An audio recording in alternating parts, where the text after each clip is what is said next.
तो एक दिन आप सुबह सो कर के उठते हैं और आपकी तबीयत ठीक नहीं है। एग्जैक्टली आपको नहीं पता कि आपके साथ क्या हुआ है, लेकिन you are not feeling your 100%, और आप डॉक्टर के पास जाते हैं।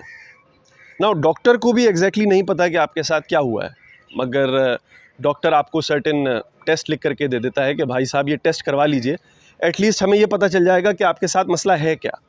तो आप डॉक्टर की इंस्ट्रक्शंस के मुताबिक वो पर्टिकुलर टेस्ट करवा लेते हैं। नाउ एक हफ्ता गुजर जाता है और इस टेस्ट के रिज़ल्ट आ जाते हैं। टेस्ट की रिपोर्ट के मुताबिक आपको एक ख़तरनाक बीमारी है जिसका इलाज हो सकता है, बट है ख़तरनाक। और एट द सेम टाइम ये बीमारी कॉमन भी बहुत है, यानी 10% ऑफ द वर्ल्ड पॉपुलेशन को ये बीमारी है। तो जाहिर है आपके बीवी बच्चे हैं, आपके माँ बाप हैं, आपको काम करना है, आपको ऑफिस जाना है, ऑफिस की छुट्टी होगी, तो आप परेशान हो जाते हैं और आप डॉक्टर से ये पूछते हैं कि डॉक्टर साहब क्या चांसेस हैं कि मुझे ये बीमारी है।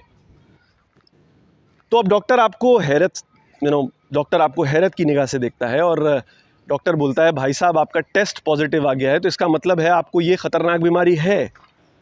लेकिन डूबते को तिनके का सहारा, और आप डॉक्टर को पुश करते हैं कि डॉक्टर साहब मुझे बताइए कि एग्जैक्टली कितने % चांसेस हैं कि मुझे ये बीमारी है।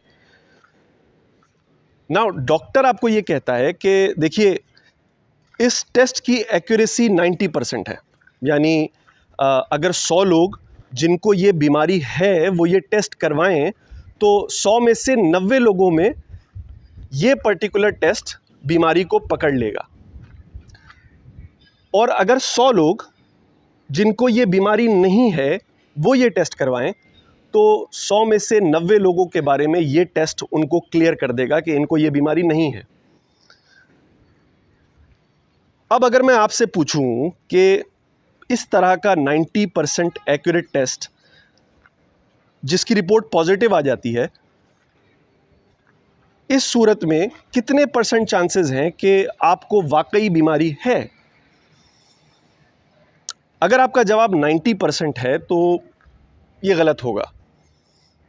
90% टेस्ट की एक्यूरेसी है, लेकिन थोड़ा मुश्किल है इसको समझना। Let's watch something. ये फिलवक्त एक अफवाह है कि आपको एक खतरनाक बीमारी मसलन टाइफाइड है। अंग्रेजी में इस अफवाह को हाइपोथेसिस कहते हैं। इस बात का सबूत कि ये अफवाह सही है, अंग्रेजी में इसको एविडेंस कहा जाता है। हमारा एविडेंस ये है कि हमारी मेडिकल रिपोर्ट पॉजिटिव आ चुकी है। अब जैसा कि हमारा पहले से डिस्कशन हुआ कि पूरी दुनिया में सिर्फ 10% लोगों को ही ये खतरनाक बीमारी होती है, तो इस बात का क्या चांस है कि आपको ये खतरनाक बीमारी है? वेल, 10%। क्यों? क्योंकि दुनिया में किसी भी वक्त सिर्फ 10% पॉपुलेशन ही टाइफाइड से अफेक्टेड होती है। यह है प्रायर प्रोबेबिलिटी। इसको P ऑफ H से भी डिनोट करते हैं। अगर आपने टेस्ट ना कराया होता तो आप ये कह सकते थे कि सिर्फ 10% चांस है कि आपको टाइफाइड है। लेकिन आपका मसला असल में ये नहीं है। आपका टेस्ट रिजल्ट पॉजिटिव आ चुका है और इसका मतलब ये है कि आपको सबूत मिल चुका है कि आपको ये पर्टिकुलर बीमारी है। फर्ज करें कि दुनिया में बस 100 लोग ही हैं। अब क्योंकि दुनिया में 10% लोगों को ही ये खतरनाक बीमारी है, तो इसका मतलब यह हुआ कि इन 100 में से सिर्फ 10 लोगों को ही ये बीमारी असल में है।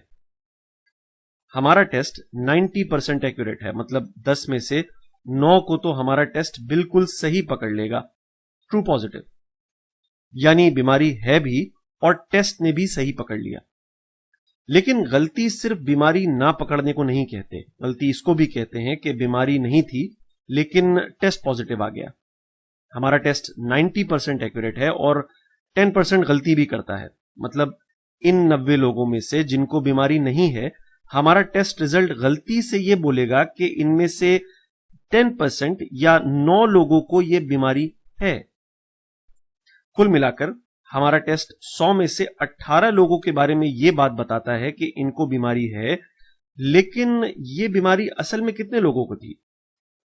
सिर्फ 9 लोगों को यह बीमारी असल में थी। यानी इस बात का चांस कि आपको ये बीमारी है जबकि आपका टेस्ट रिजल्ट भी पॉजिटिव आ गया है, वो है सिर्फ और सिर्फ 50%।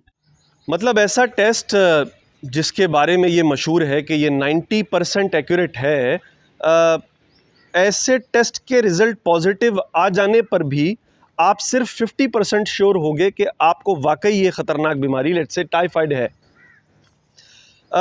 ऐसा क्यों, ऐसे कैसे? असल में आप ये नहीं जानना चाह रहे थे कि आपको बीमारी के कितने परसेंट चांसेस हैं, वो तो आपको पहले से पता था 10%, क्योंकि एट एनी टाइम दुनिया में 10% लोगों को ये ख़तरनाक बीमारी हो सकती है, क्योंकि दुनिया में 10% लोगों को ये ख़तरनाक बीमारी है।